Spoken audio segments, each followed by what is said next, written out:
1962 में कलेजे को चीरती सर्दी में लद्दाख के रेजांग ला में 13वीं कुमाऊनी बटालियन की सी कंपनी ने बिना पर्याप्त संसाधनों के एक ऐसा युद्ध लड़ा जिसे याद करके चीनी सेना की रूह अब भी कांप जाती है।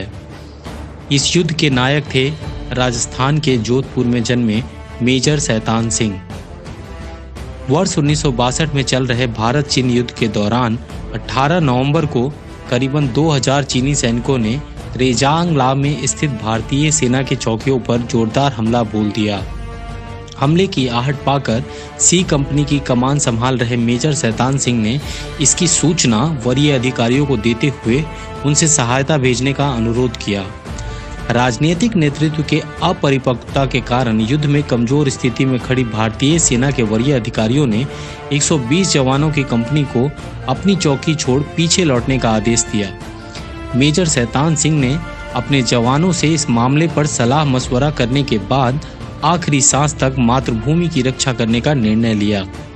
मेजर शैतान सिंह जानते थे कि 120 जवानों के साथ 2000 चीनी सैनिकों का मुकाबला करना असंभव है, इसलिए उन्होंने युद्ध में घायल अपने 2 साथियों को वापस लौटने और हेडक्वार्टर को चीनी सैनिकों के हमले के बारे में विस्तृत जानकारी देने को भेज दिया। पर्याप्त संसाधनों के अभाव में जमा देने वाली सर्दी के बीच 6 घंटे चले इस भीषण युद्ध में करीबन 1300 चीनी सैनिक मारे गए। वहीं 114 भारतीय जवानों ने मातृभूमि की रक्षा में अपने प्राणों का बलिदान दिया। माना जाता है कि भारतीय शूरवीरों के पराक्रम से चीनी सैनिक इतने खौफ में थे कि इस भिड़ंत के बाद चीनी सेना ने 1962 के युद्ध में कोई बड़ा हमला नहीं किया और 2 दिन बाद ही युद्ध विराम की घोषणा कर दी, जिसके कारण इस युद्ध को प्रचलित रूप से द लास्ट स्टैंड के नाम से जाना जाता है। 3 महीने बाद जब बर्फ पिघलने पर भारतीय सेना ने अपने बहादुर जवानों के शवों को ढूंढने का प्रयास किया तो आंखों के सामने हैरान करने वाला नज़ारा दिखाई दिया।